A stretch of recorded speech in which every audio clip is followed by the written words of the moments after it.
नमस्कार प्रिय विद्यार्थियों, आज हम समास का अंतिम वीडियो आपके सामने लेके आ रहे हैं। आखिरी चर्चा है हमारी समास के विषय में। दो भेद जिन पे चर्चा करनी बाकी थी, रह गए थे, उनमें एक है द्वंद्व समास।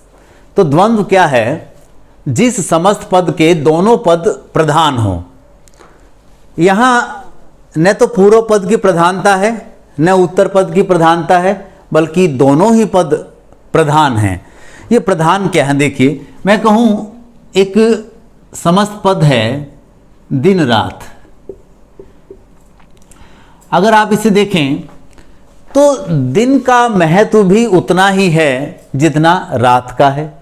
रात भी महत्वपूर्ण है, दिन भी महत्वपूर्ण है। इसी प्रकार से ये इसका विग्रह हम करें तो दिन और रात बन जाएगा।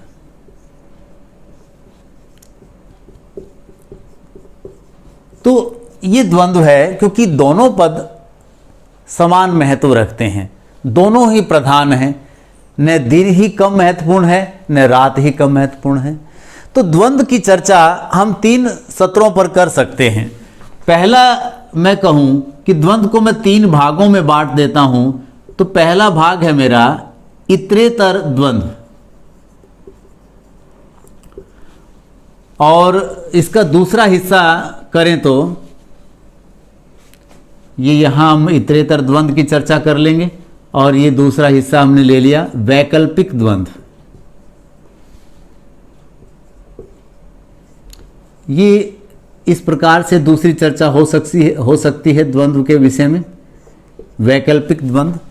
और तीसरा हिस्सा मैं ले लेता हूं समाहार द्वंद्व। तो 3, ये कहें कि द्वंद्व के 3 भेद हैं। आप ऐसा भी कह सकते हैं यह द्वंद्व को 3 सत्रों पर समझा जा सकता है, आप ऐसे भी कह सकते हैं। अब इतरेतर द्वंद्व, वैकल्पिक द्वंद्व और समाहार द्वंद्व, तीनों में क्या अंतर है, हम इसकी चर्चा करते हैं। इतरेतर द्वंद्व की बात हम करें तो इसमें बात रहती है, जैसे एक एग्जाम्पल मैं लेता हूं इतरेतर द्वंद्व का, माता पिता। यहां ये दोनों बराबर महत्वपूर्ण हैं, समकक्ष हैं एक दूसरे के, और इनकी महत्ता भी है। ये एक दूसरे के विपरीत नहीं है, समान खड़े हैं। पिता भी उतना ही महत्वपूर्ण है जितनी माता महत्वपूर्ण है। यहाँ दोनों के समान महत्व की बात है। तो इनका विग्रह करते वक्त तीन प्रकार के जो शब्द हैं वो चलते हैं।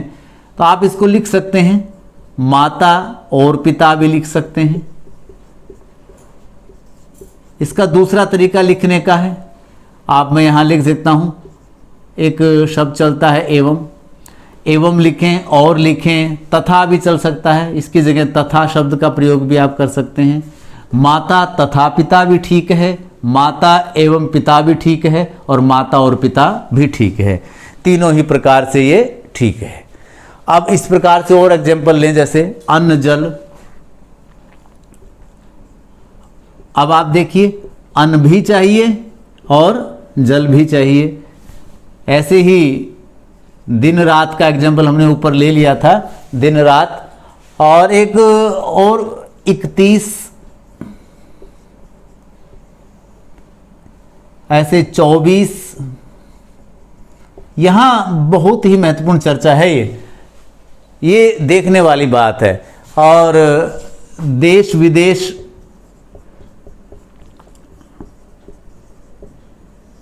ये देखिए, इसका विग्रह करेंगे तो अन्न और जल हो जाएगा।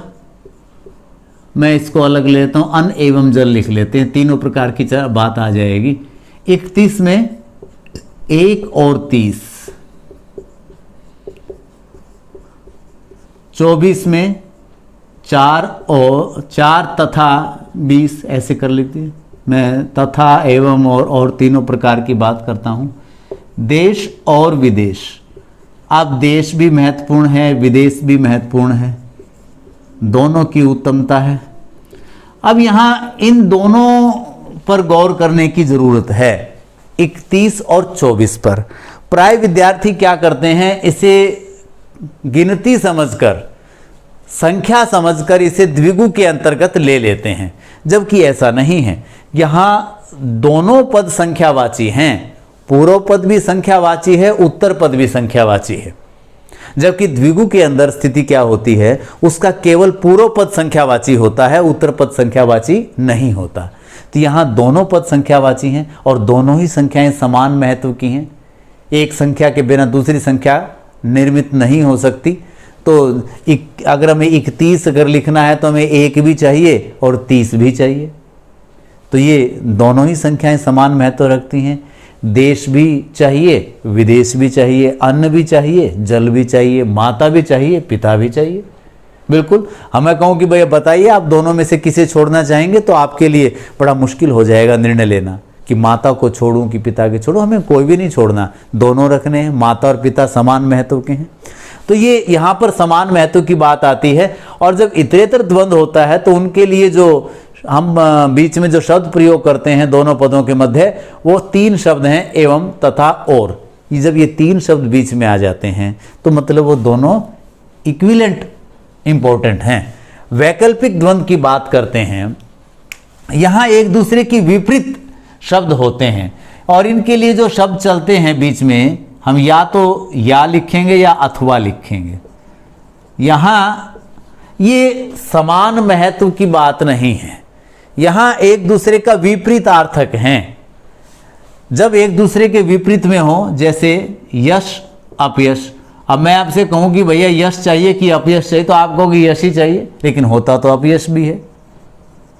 तो इसलिए यहाँ वो वाली बात नहीं है। इतरेतर द्वंद्व के अंदर दोनों चाहिए, यहाँ दोनों नहीं चाहिए, एक ही चाहिए, एक दूसरे का विपरीतार्थक है। अब जैसे ऐसे ही कर देते हैं, धर्म अधर्म,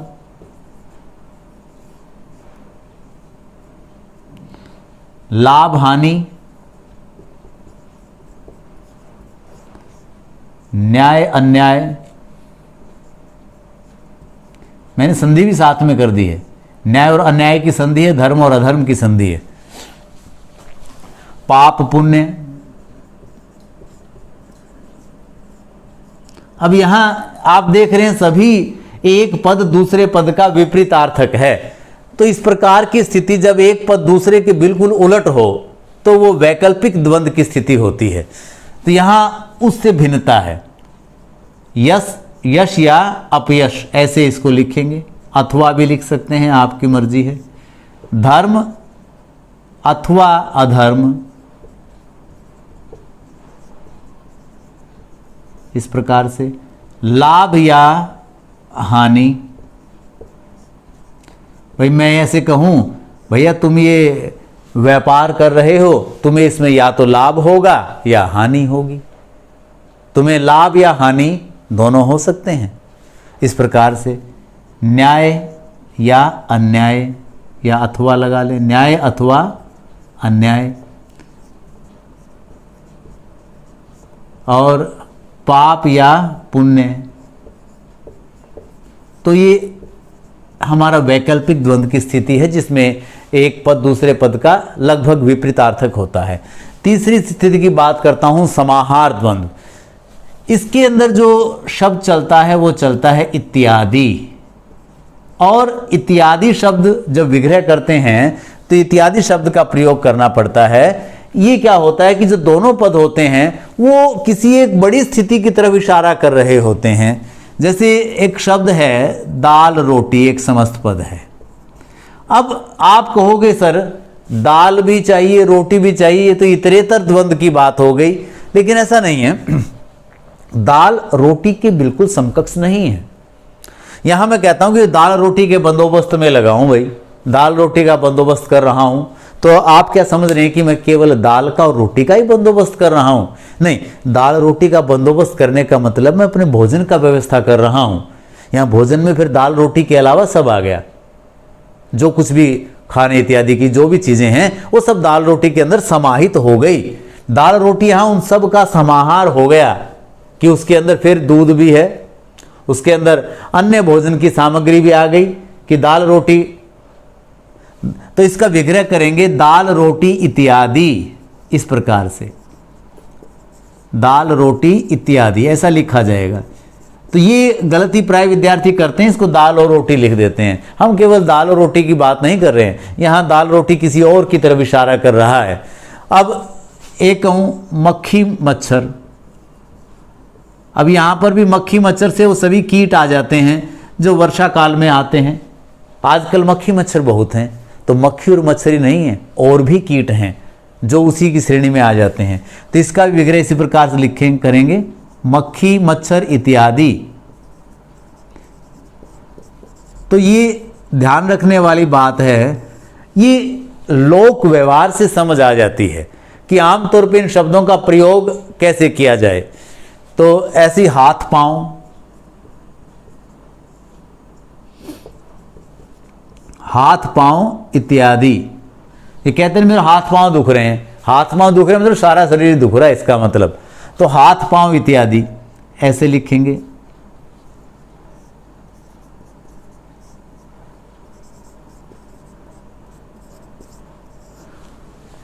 घर द्वार, तो यहां पर ऐसा नहीं कि घर और द्वार की, घर द्वार इत्यादि इस प्रकार से बात करनी है। तो ये हमारा है समाहार द्वंद्व, घर द्वार इत्यादि। तो ये हमारा द्वंद्व समास हुआ। द्वंद्व समास बेहद सरल है, बस उसके अंदर हमें इतना ही समझना है कि इसको तीनों प्रकार से अलग अलग कैसे बांटें। 10वीं कक्षा तक इस प्रकार से प्रश्न नहीं आता है, मैंने कभी 12वीं के अंदर भी इस प्रकार से प्रश्न आते नहीं देखा कि इतरेतर द्वंद्व क्या है या वैकल्पिक द्वंद्व क्या है, समाहार द्वंद्व क्या है। लेकिन 12वीं कक्षा के बाद ये पढ़ाया नहीं जाता है, तो मेरी ड्यूटी बनती है, मेरा कर्तव्य बनता है कि मैं इसे स्पष्ट कर दूं कि फिर विद्यार्थियों को दोबारा ये न पढ़ना पड़े। एक बार चीज़ें स्पष्ट हो जाती हैं। तो इतरेतर द्वंद्व, वैकल्पिक द्वंद्व, समाहार द्वंद्व। परीक्षा के अंदर अगर आपसे द्वंद्व समास का उदाहरण पूछा जाए तो तीनों में से कोई भी लिख दें, कोई आपत्ति नहीं है। और आमतौर पे ऐसा नहीं पूछा जाता कि इतरेतर द्वंद्व का उदाहरण दीजिए, ऐसा नहीं पूछते, लेकिन फिर भी पता होना चाहिए, हमें आना चाहिए। 10वीं तक की विद्यार्थियों को इतना गहराई से नहीं पढ़ाया जाता ये विषय, लेकिन एक बार पढ़ लिया तो फिर स्थिति कैसी भी हो हम कर लेंगे। तो आगे चलते हैं। दूसरा समास है हमारा, एक आखिरी समास रहता है बहुव्रीहि समास, उस पर चर्चा करते हैं।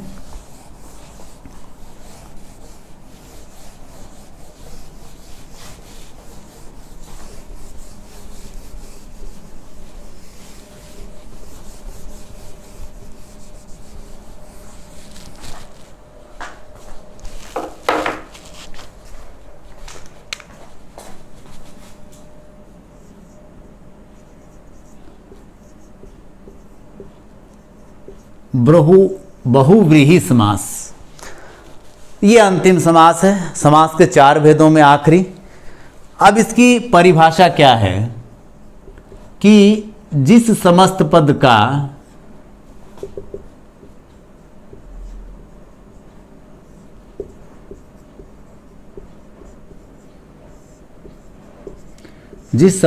का न पूर्व पद न उत्तर पद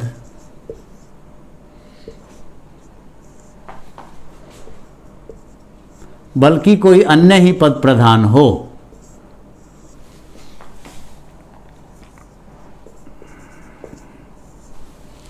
बल्कि कोई अन्य ही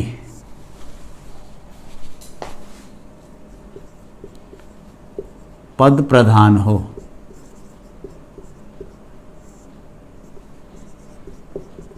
इसे समझ लेने की आवश्यकता है कि ये अन्य पद की प्रधानता की क्या बात है। मैंने एक शब्द लिख दिया नीलकंठ,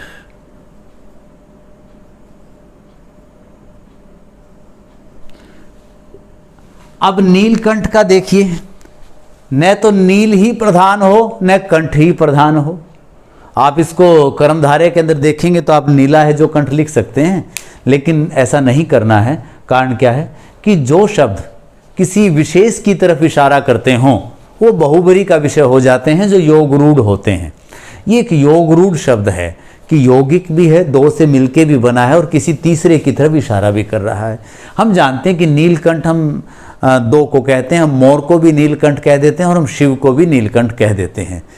तो यहाँ न तो नीला ही और न कंठी, और दोनों के मिलने से किसी तीसरे की तरफ इशारा है, किसी अन्य की तरफ इशारा है, तो इसलिए ये बहुव्रीहि का हिस्सा हो जाता है। और इसका विग्रह करते हैं, नीला है कंठ जिसका, नीला है कंठ जिसका, और साथ में ये भी बता देते हैं किसका। तो हम ये कह सकते हैं शिव, और साथ में आप मोर भी लिख दें कि मोर का भी नीला कंठ है, उसको भी नीलकंठ कह देते हैं। तो ये हमारा बहुव्रीहि समास हो जाएगा, नीलकंठ। इसी प्रकार से मुरारी, अभी आप देखें मुरारी, मुरारी श्री कृष्ण जी को कहा जाता है, सारे जानते हैं। क्यों कहा जाता है, ये बड़ा महत्वपूर्ण है। अब न तो मुर ही महत्वपूर्ण पद है, न अरि ही, और दोनों के मिलने से श्री कृष्ण की तरफ इशारा हो गया है। तो है मुर का अरि है जो, इसका विग्रह भिन्न भिन्न प्रकार से होता है। मुर का अरि है जो, क्योंकि दोनों ही पद संज्ञा है ना, मुर भी और अरि भी, तो इस प्रकार से लिखना पड़ता है। अब मुर एक राक्षस थे जिनका वध किया था श्री कृष्ण जी ने, तो यहां पर जवाब आ जाएगा कृष्ण ब्रैकेट में। और देखें श्रीश, तो इसका होगा श्री का ईश है जो, हम जानते हैं विष्णु हो जाएगा।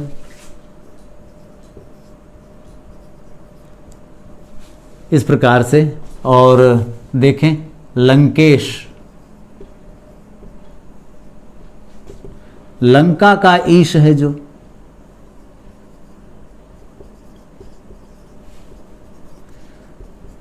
और हम जानते हैं लंका का ईश कौन है जिसकी तरफ इशारा हो रहा है, रावण। चलिए रावण के परिवार से ही बात कर लेते हैं और एक ले लेते हैं एग्जाम्पल, उनका सबसे प्रिय पुत्र मेघनाद।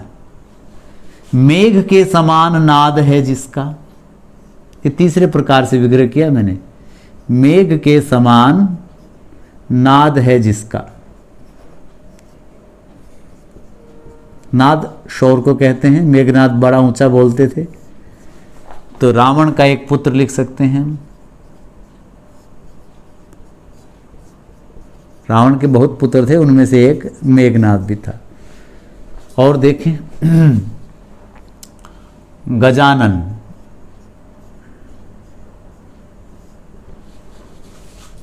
शिव के परिवार की बात करें तो गज के समान आनन है जिसका।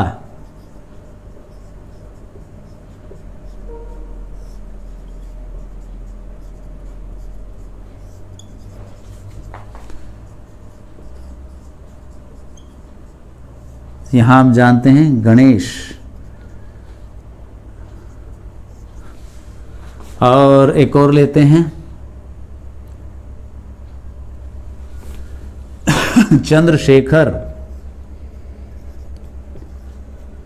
हम बहुव्रीहि समास को केवल शिव परिवार से सीख सकते हैं, शिव परिवार के ही 10 एग्जाम्पल आ जाते हैं।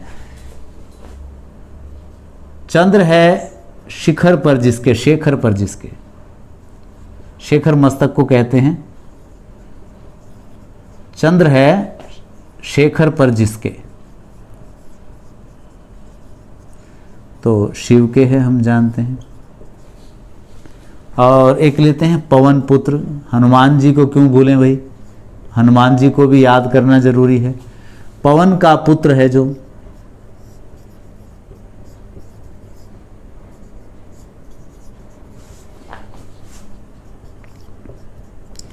तो यहां हनुमान हो जाएगा।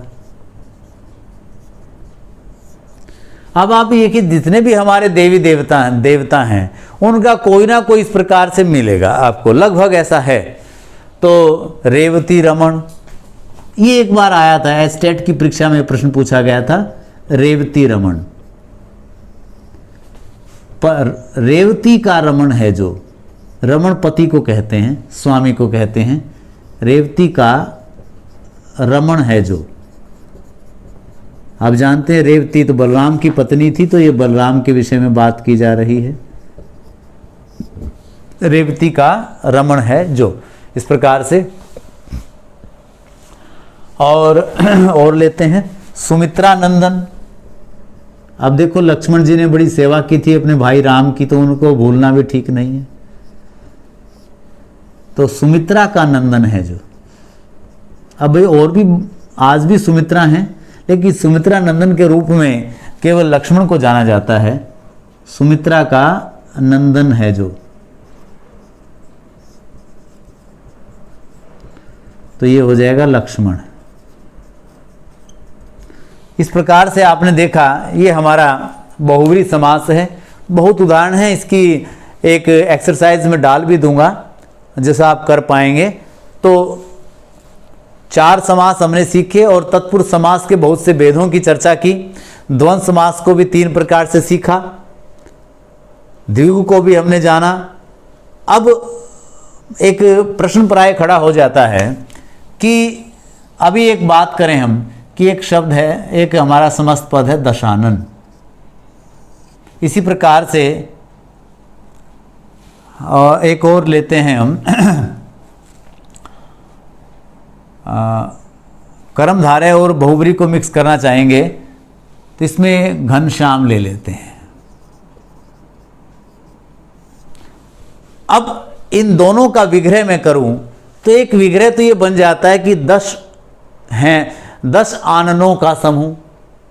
लेकिन जब इस प्रकार की कोई समस्त पद आ जाए जो आपको लगे कि आरंभ में गिनती है लेकिन वो किसी विशेष का नाम नहीं है, यदि वो योग रूढ़ है और किसी विशेष की तरफ इशारा करे, तो उसका विग्रह फिर हमें बहुव्रीहि की तरह करना है, न कि द्विगु की तरह। अब इसका बनेगा 10 हैं आनन जिसके, किसके हैं? रावण के।